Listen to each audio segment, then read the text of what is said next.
everyone, and welcome to Growing Together, a gardening podcast with me, John Lamb, and Don Kinsler, a lifelong gardener and the North Dakota State University Extension horticulturist for Cass County. Don, how are you doing today? I'm doing great. I'm enjoying the days here of late summer, fall. As fall approaches, the longer shadows that get cast, things develop their own color. It's getting darker earlier, but I gotta say, it's staying really pretty warm, isn't it? It is. Do you still have some tomatoes yet to ripen? I have a lot of tomatoes yet to ripen. Yes.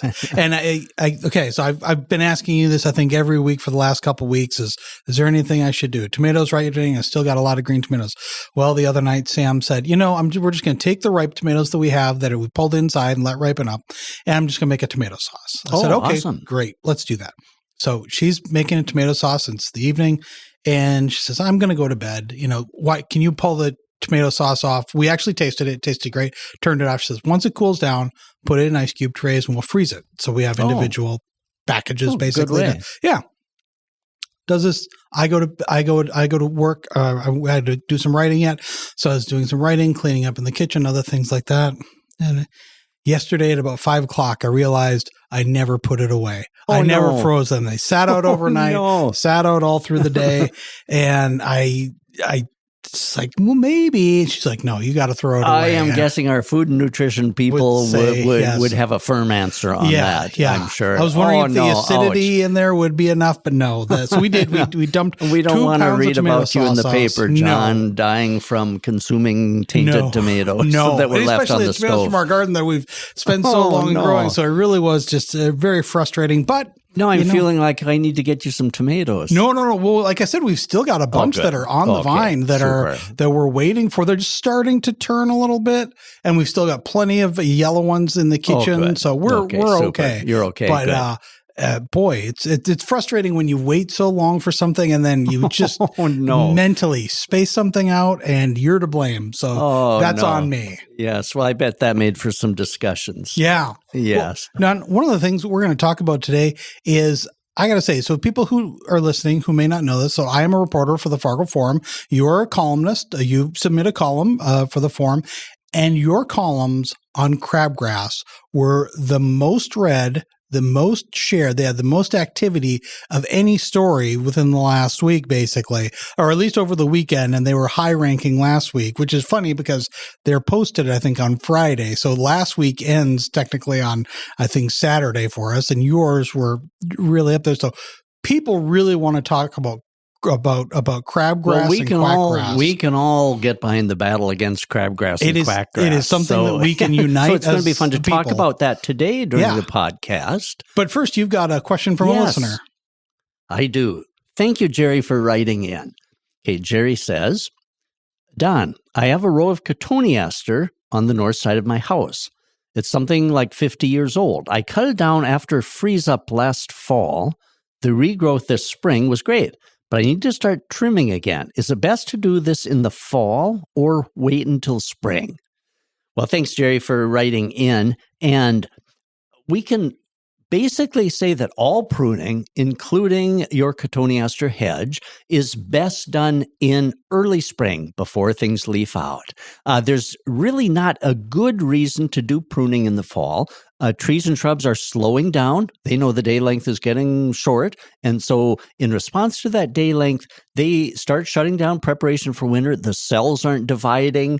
And when we make pruning cuts, those cuts don't seal over because the cells aren't dividing and doing their sealing over thing. And so pruning cuts made in the fall of the year tend to stay open. There's more chance of desiccation during wintertime. There's more chance of dieback, more chance of something going wrong. And so because there's not a good reason to be pruning in the fall of the year, it's recommended with almost everything to wait until early next spring. In the case of the cotoneaster, right before things start to leaf out in spring. So we'd probably be looking at the month of April. Okay. And now it does not mean that if you do some pruning in the fall, it doesn't mean things are going to automatically die, but more chance of something going wrong. In fact, Jerry, you mentioned in your email that a year ago, after freeze up last fall, you did cut it down. And Cotoneaster works very well for rejuvenation. If it's old, overgrown, getting a little woody at the base, you can rejuvenate it, cut it down. I like about 3 to 4 inches above ground level. And that worked for him to do it in the fall after freeze up. So it was dormant. And so everything went well.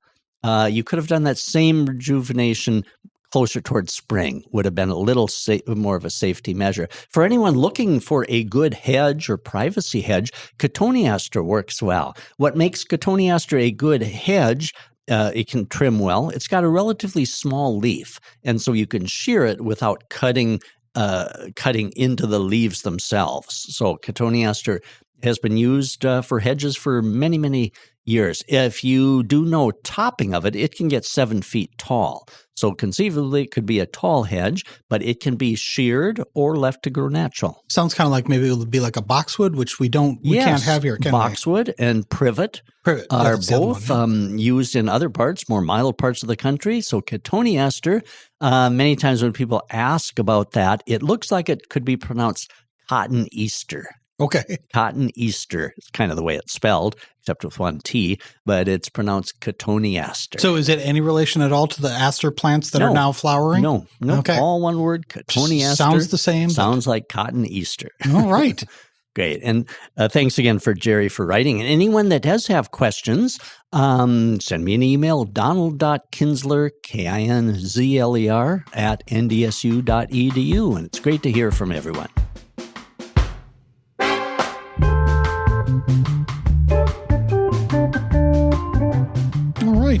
Well, obviously a lot of people did want to hear about crabgrass and quackgrass.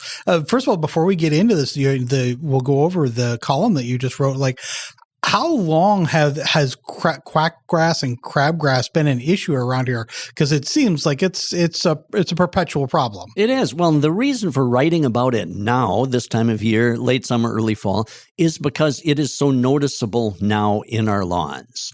And we'll get into the why in just a little bit.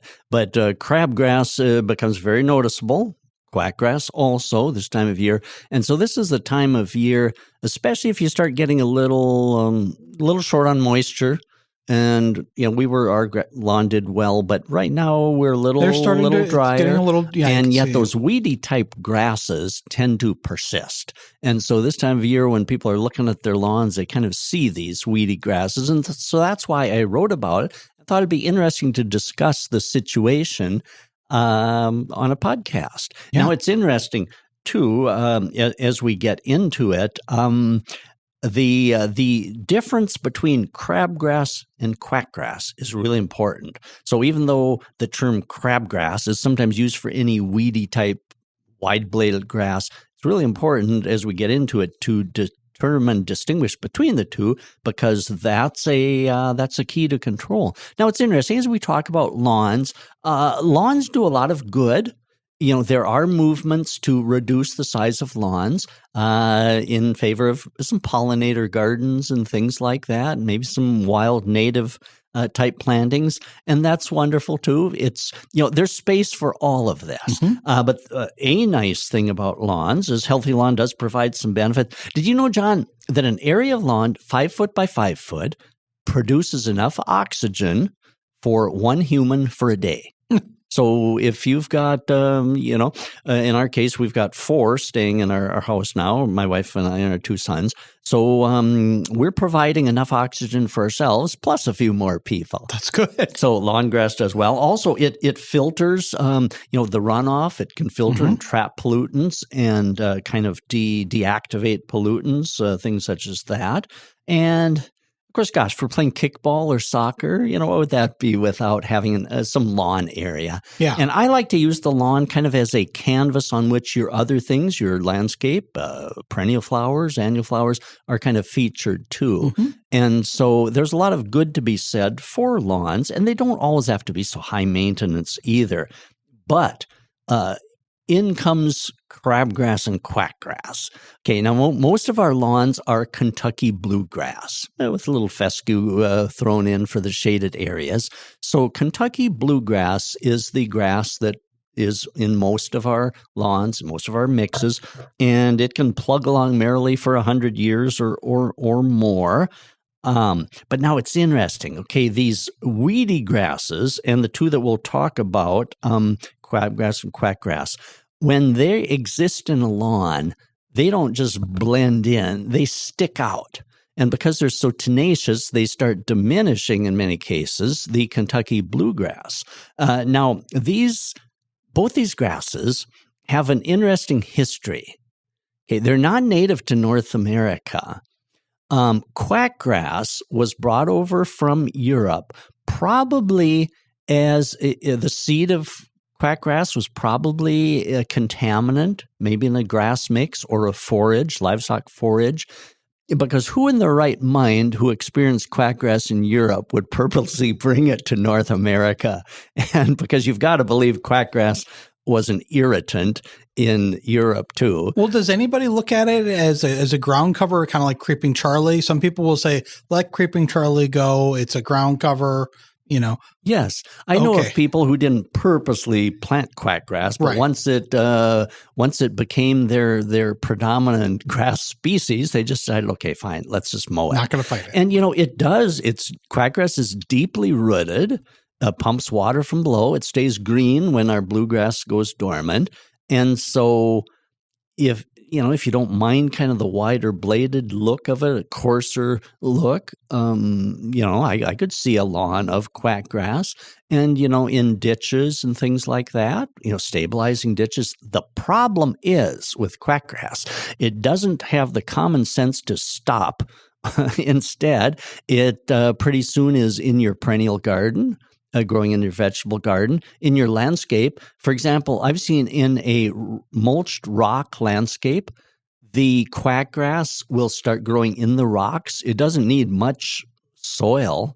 I suppose a little bit of dust filtered in between the rocks is enough for that quackgrass to send its rhizomes and head into the so it doesn't know enough to stop where you want it in the lawn. Well, so anyway, quackgrass was brought over, probably not intentionally, but man, now it is all over the continent, which can show how some of these invasive type things that are introduced can just go gangbusters. Crabgrass was intentionally introduced into the country by the Department of Agriculture as a forage, a livestock type forage. So it was intentionally patented. And boy, that's done quite well for itself as well. And we'll get into each of these grasses in a little bit. So their start in this continent was a little more innocent, especially crabgrass being intentionally brought in. And so now today, we consider both of these as weeds. And of course, the definition of weed is any plant growing where you don't want it. So if in your own lawn, and myself included, I don't want that crabgrass. Yeah. And so it's a weed. And also the quackgrass is also showing up where I don't want it. So, okay, it's a weed as well. So because both these weedy grasses, crabgrass and quackgrass, because they don't mix well with our lawns, they stand out and they make the entire lawn look poorly. And also, it's not just about looks. Those types of grasses I mentioned earlier, they tend to diminish your good grass. And so there's good justification why we should try to eliminate these, get them out of their spot. Because they'll make the rest of your lawn not so nice and can affect your surrounding landscape and everything. Yeah, your lawn that you've probably put in a lot of effort into, a lot of money and overseeding and fertilizing and watering. And you don't want that all to go away, be taken over by a weed. Exactly. So if we look at controlling these, one of the key parts is understanding the difference between the two, because the control is totally different. So after a break, how about we get into how to identify which of these types of grasses are which and how to control. That sounds great.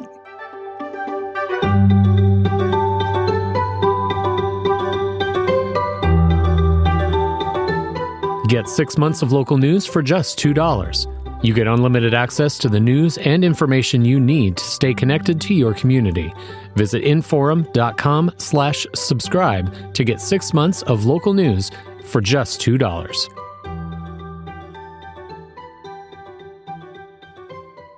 All right, we're back, and we're talking about crabgrass and quackgrass. I don't mean to laugh because it's a serious thing, but the names are funny. Crabgrass and quackgrass. It just sounds kind of they just make me laugh. Yeah, they do. It's okay, a problem. now it's interesting. Okay, crabgrass, and one of the ways to identify it is it's fairly low-growing, squat, and I suppose that's where the crab, maybe looks like a crab. You know how they're kind of low and kind of creep along. I suppose that's where it comes from. Crabgrass. So it kind of looks like a crab. Wider blade. Yeah, okay. Both crabgrass and quackgrass, and we're getting into the why it's important to distinguish between these two so we can control them. Okay, so the crabgrass, a fairly low-growing, almost like a crab would walk, fairly low-growing. Both are wide-bladed grasses. Now, quackgrass, I don't know where the name might have gotten from that. Quackgrass? I don't know. Having to do with a duck at all? I don't know. Well, did you ever try when you were when you were young? Did you ever try? No. Did the adults show you how you put your two thumbs together, take a wide bladed grass, put your two thumbs together with the blade between, and then blow in between the two, and you can make a kind of a whistling. Maybe it sounds like a quack. Maybe quackgrass was a good wide bladed grass for that. I got plenty of quackgrass in our yard. I'm going to have to try that with quackgrass. I did try it with other types of grasses. Maybe that's how it got its. Okay, so let's start trying to identify the difference between the two, okay? And both are highly visible this time of year in late summer, okay? So crabgrass first. Crabgrass, as I mentioned, low-growing, and it oftentimes will grow along driveways, sidewalks, areas where your other grass isn't as thick. Okay. And along driveways and sidewalks, oftentimes the heat of summer will diminish a little band of grass kind of along the driveway, especially if it's a blacktop. And so the grass tends to thin out, be always a little more tender, and that's where crabgrass will oftentimes get started. Okay. So a huge difference between crabgrass and quackgrass is this. Crabgrass is an annual grass. Quackgrass is a perennial grass. Okay. Crabgrass has to, each year, deposit seeds, and it's those seeds that come back next year. The crabgrass plant itself will die over winter. So right now, in late summer, the crabgrass plant that we see there, that plant is going to be dead after we get a frost or two. But, and this is where it becomes so noticeable in our own yard too, right now, that low-growing crabgrass is producing seed heads. And the seed heads lay low, so they escape most of our lawnmowers. So when we're mowing, we're not getting rid of that seed head. That would be nice, so they couldn't produce seed. So anyway, they're producing this seed head. The seed head is very distinctive.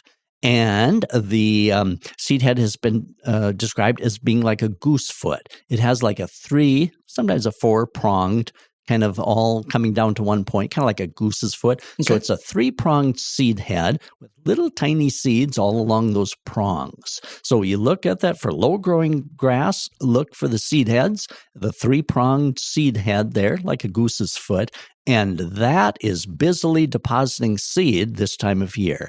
And it's that seed that will come back next year, probably the year after. It lasts a long time in the seed, in the soil. And so, but in a couple of weeks after we get frost, the mother plant is going to be dead. Okay.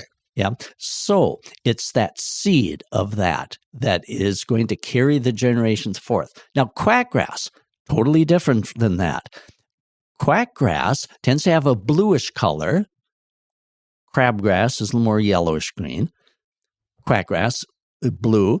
It doesn't lay flat like the crabgrass does. It's more upright, kind of bluish in color, and it kind of intermingles a little bit in the good grass because it's a perennial grass that comes back each year from a winter hardy root system. Okay? And so it doesn't rely on seed to come back. So it's got this winter hardy root system. One of the easiest ways to diagnose quackgrass is to just dig up a little portion of this grass that's annoying you. Dig it up, and you will find underground, little ways underground, inch or so, you can see the quackgrass is spreading by these underground rhizomes. It'll oftentimes be white or tannish white, and that's how it spreads and infiltrates your lawn, by spreading out these underground rhizomes. Like I say, they're winter hardy, so they'll come back each year from those roots. Now, in the spring of the year, quackgrass starts growing as soon as your good grass greens up. Crabgrass, on the other hand, has to each spring grow from seed. It has to start from little germinating seedlings. So right away in the spring of the year, when all the grass is turning green and everything, end of April, 1st of May? Yep. And if you see this wide-bladed grass already greening up and you're mowing it just like your others, that's quackgrass. Okay. But again, so we've got two totally different ways of growing. Crabgrass, low growing, produces seed. It's an annual grass. Mother plant itself dies, has to come back each spring from seed. Quackgrass, a little more bluish green. The grass plants tend to be more upright, and it infiltrates the lawn or your perennial bed by these underground rhizomes. So it's a winter hardy perennial. Starts growing each year. So it's the control that we'll get to in a minute, very different because of those two totally different ways of growing. And so let's talk about control of the crabgrass first. Okay, so crabgrass comes back each spring from seed that it deposits. Okay, mother plant's dead, that's not coming back. Okay, so that's why in the spring of the year, garden centers and hardware stores sell big bags with a big, bold print on Crabgrass Preventer. And so what those are, they're granular products called pre-emergent herbicides. So granular products that you apply onto your lawn, and as the granules dissolve, they provide a chemical barrier, and when that crabgrass seed tries to sprout, that chemical barrier kills it. Because it's an annual. Exactly, because it's an annual, doesn't come back from a root system. It's coming back from little seeds that need to sprout. And so if we have the chemical Crabgrass Preventer, the way it prevents crabgrass is it's killing those little seedlings that are sprouting. Now, timing is really important. That Crabgrass Preventer has to be put on and in place when the soil temperature reaches about 50 degrees in the spring. Okay, generally that's about April 15th, so for most of our area.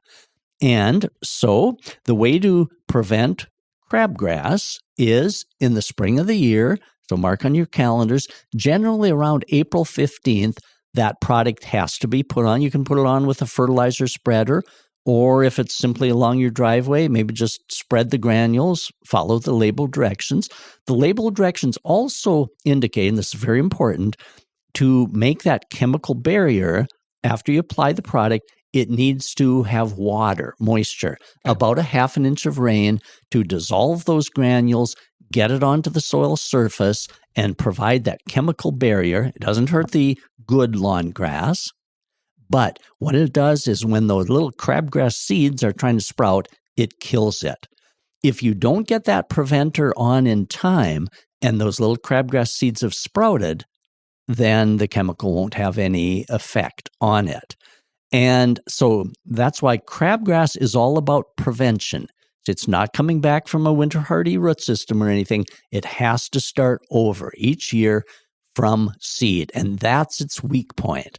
And that's its Achilles heel, that if we can get that chemical on before that seed sprouts, we can prevent it. So April 15th, tax day? Yes. And crabgrass day. So we can consider it kind of annoying on the one hand, but maybe positive on the crabgrass side. Well, one thing you talked about a little bit is that along the driveway, crabgrass really tends to like growing next to something, or It does. is that just because that there's an opening there usually that maybe I think it usually is because it's got the opening. Grass is not seeded all the way up to the sidewalk. Grass, exactly. And or maybe you use a little ice melt or something, and it diminishes the good grass.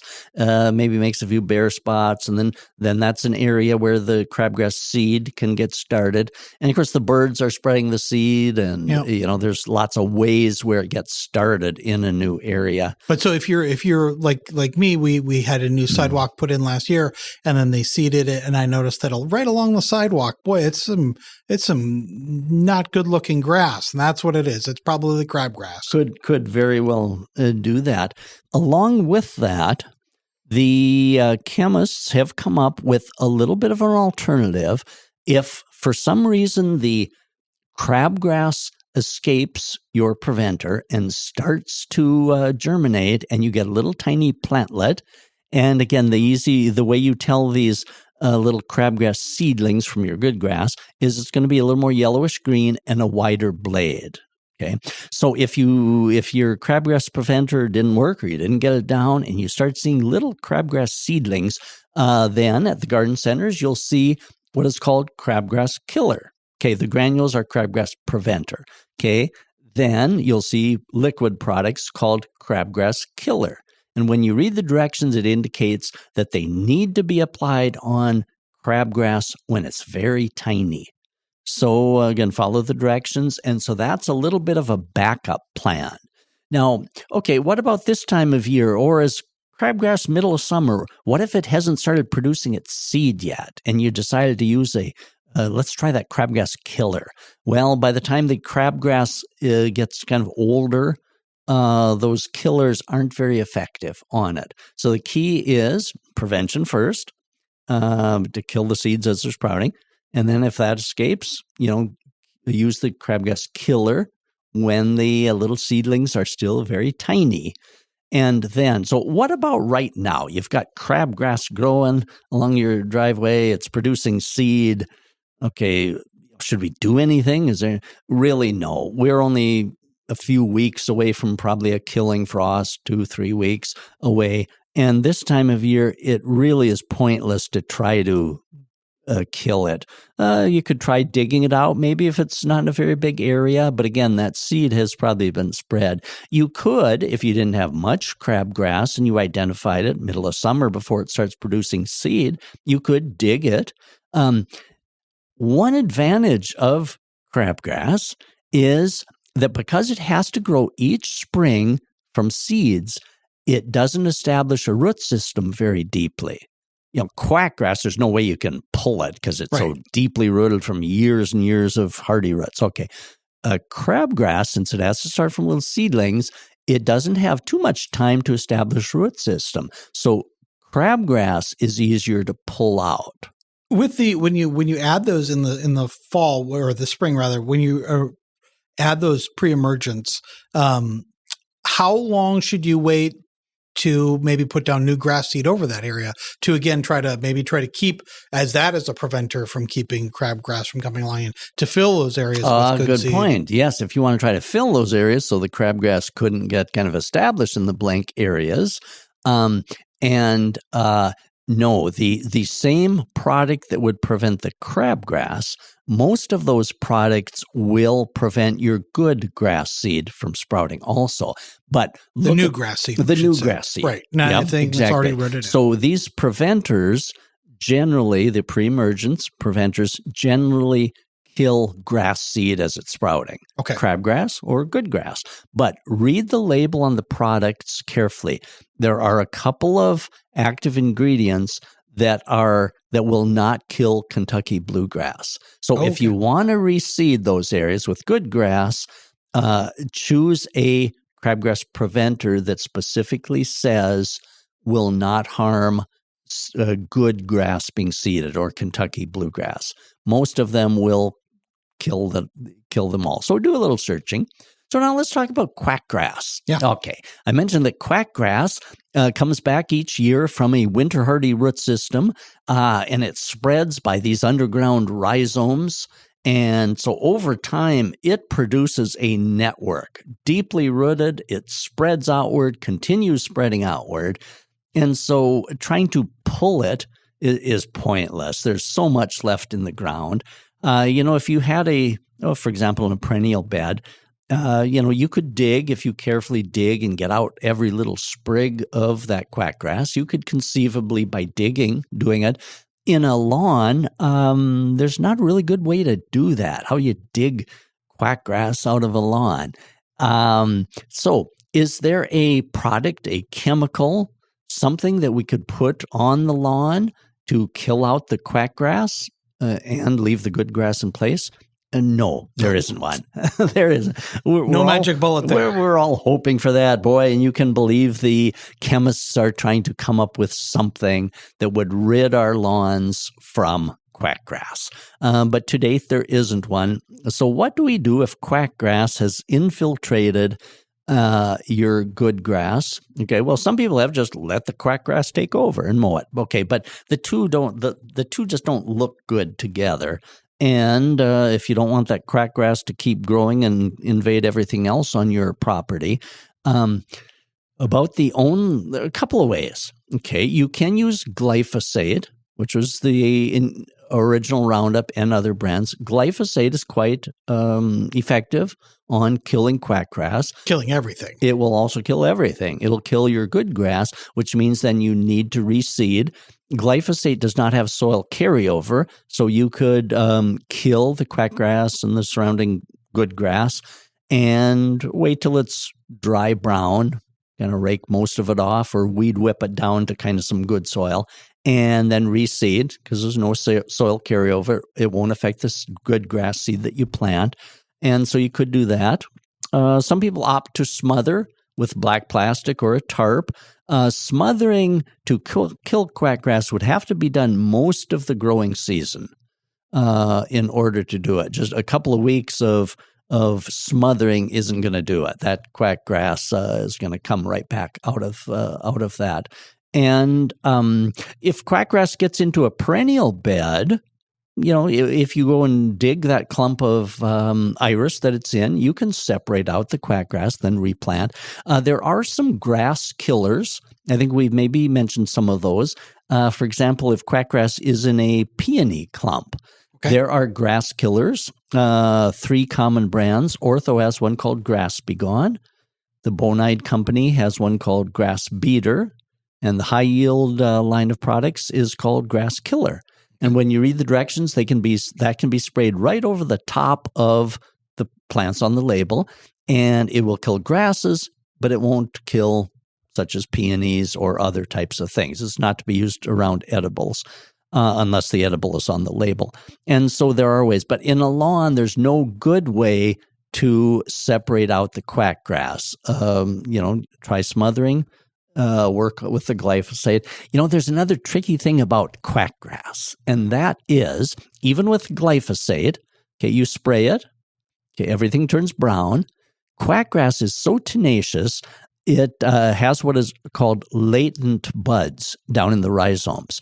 And those are buds that, when everything is killed, or I'll put killed in quotes, those latent buds down in the rhizomes, the rest of me is dead. I need to pop forth. And so it does. And so oftentimes killing quackgrass with glyphosate or other chemicals, you need to kill it, let it regrow from those latent buds, and then kill it a second time. Talk about a zombie. Yeah. And a scary thing. But after those latent buds have burst forth, and then you kill it again. And then you should have it. But so don't be too alarmed if your quackgrass does regrow, because it'll come back from those. And so it's interesting. You see how important it is to kind of distinguish between the two. Yeah. How you approach them is very different. Now, some homeowners, to deal with quackgrass, have come up with some kind of inventive ways to deal with quackgrass spreading throughout their good lawn grass. And one of those ways is to let the quackgrass grow a little taller than the good grass, because quackgrass tends to do that. It'll tend to have a little more energy, a little more pep, and it'll sometimes get taller than your other grass. So you have a little window of opportunity if that quackgrass is peeking up above the rest of it. If it's not too large of an area, people have taken and just by hand rubbed glyphosate over the quackgrass. Now, when I say by hand, okay, using a chemical-resistant rubber glove. Okay. And then a cloth glove put over that. So the cloth glove kind of absorbs the glyphosate, and then you can kind of wipe that over the top, the quackgrass, and try not to drip down too much down into good grass. Or some people will use a sponge. Again, make sure that you are protecting your hand and arms with a chemical-resistant glove. And or sponge. A sponge could be dipped in, wrung out, and kind of swiped across. There are applicators that are for that.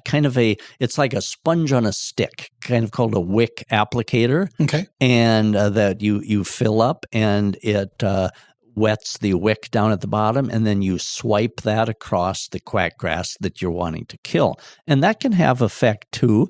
You're probably not going to get all of the quackgrass out of the area by that, but it's worth a try to kind of reduce and diminish. And over time with patience, that can work as well.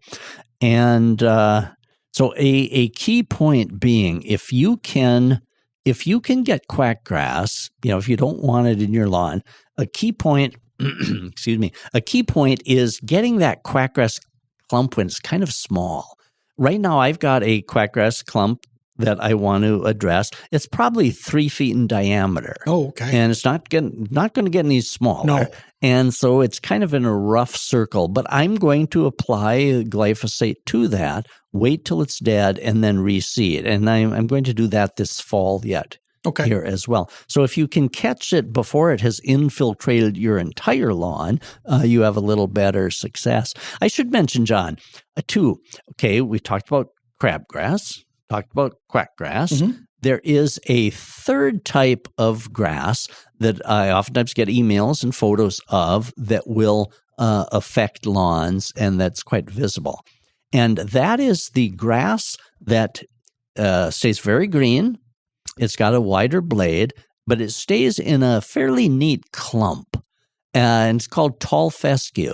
Okay. And I've noticed that in mine. Sometimes it's a contaminant in the original lawn seed mix. Sometimes it's difficult to get every other grass species out of a lawn seed mix. So tall fescue can pop up. And so it becomes very noticeable in lawns because it is so deeply rooted that it can pump water from the subsoil, and just by its nature, deep-rooted nature, it stays very green when, like in the middle of summer, when our good lawn grass starts maybe not looking quite as vigorous, especially if we get some low moisture, drought area at times, that tall fescue stays just as bright green and perky as ever.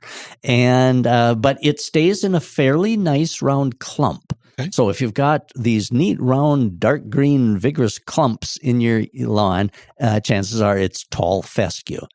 Well, since it's in kind of a clump, usually not too wide, you can just dig it out. It doesn't spread by underground rhizomes like the quackgrass does. It doesn't produce seed, so it's not spreading like the crabgrass. So you can dig it or apply glyphosate to it and kill it. Then you usually have to reseed anyway, so sometimes you may as well just dig, add a little more soil, and then reseed after that too. The nice thing is that the tall fescue, although it's very noticeable, it doesn't spread the way crabgrass and quackgrass do. With all those things, crabgrass, quackgrass, and tall fescue, when you're mowing, is there a danger that if you have the blades that get chewed up, will that spread it? And then also, if you're mowing and you're somebody who takes your clippings to the dump to be, or to the the recycling areas to be turned into mulch or something like that, is that a bad idea? Oh, great question. Now, quackgrass, since we're just mowing the blades of the grass blades, that's not going to spread it. And so even quackgrass blades, the part you mow, dumped in the compost collection site, that's not going to spread quackgrass. But boy, if you dug a little clump of that and you were digging around and then take that to the compost site, I don't know that the compost probably becomes hot enough, in the process, the composting process. It might not become hot enough to kill quackgrass roots. So whoever someday gets that quackgrass or that compost that has a little bit of that could be starting a whole new area of quackgrass. So, I guess that's a good caution too for someone. If you're digging and doing something, digging out quackgrass, don't take that to the compost bin. Don't put that in there. But you bring up a good point though. Crabgrass that is producing seeds, even though the seed heads kind of stay below the mower, if you're mowing low or even just the suction of the mower could probably suck up some of those seeds. And if you're bagging and taking those to the collection site, you could certainly be spreading some seed that way. And whether seeds, like weed seeds, crabgrass seed, whether they're killed in the compost process depends on how internally hot that becomes. And sometimes it doesn't always become hot enough to kill weed seeds. So if you do have crabgrass and you're mowing over, it would be best not to take that to the compost collection site. Yeah, I'm guessing kind of a good rule of thumb is anything that you wouldn't want in your yard. Hey, good idea. Don't bring it to be put in someone else's yard. That will end up someday in somebody's compost. Boy, we should do a whole show sometime on composting and recycling of plant material. That'd be great. That'd be well. This has been really interesting, and like we said, kind of a hot topic. This is something that people really. I mean, here we are. We're in September, and we're seeing a lot of activity in our lawns. Things to keep an eye on. Things to be active in too. You're right, and of course, it is good to start planning. We always talk about how what we do this year affects what we do next year. The success, it's that onward and upward spiral to always trying to be having next year better than this year. And of course, one of those things is being aware of what these grasses are. So in fact, of crabgrass, what we do, our planning ahead for next spring is the key to control it. Because now next spring, when we aren't seeing that crabgrass, out of sight, out of mind. Mm-hmm. When we don't see it because the seed is just laying there waiting to pounce, we might not do anything. And then we miss that opportunity to get the preventer on. And then a year from now, when that crabgrass, we're sitting there looking at it, we'll have this conversation over again. So again, it's always thinking, okay, what can I do next year? Planning this time already. What can I do next year to make next year's garden increasingly better? Whether it's the yard, the landscape, perennials. It's fun to think ahead and to have in mind that onward and upward spiral. Mm-hmm. Well, if people have questions for you about crabgrass, quackgrass, tall fescue, or anything else that's going on in their gardens or in their home plants, house plants, what's the best way to reach you? Send me an email, donald.kinsler, Kinzler, @ndsu.edu. And I may have mentioned this in a previous podcast, but gosh, I got a beautiful photo. Somebody sent me, they had taken it in the spring, obviously, because beautiful lilacs blooming and their partner in between the two lilacs. Nice. So this is awesome. They sent me and it made my day. So I always enjoy hearing the successes and also the failures or the challenges. But feel free to send me also something you're especially proud of. All right. Well, Don, thanks again for coming by, and we'll talk to you next week. Thank you, John. Thanks, everyone, for listening.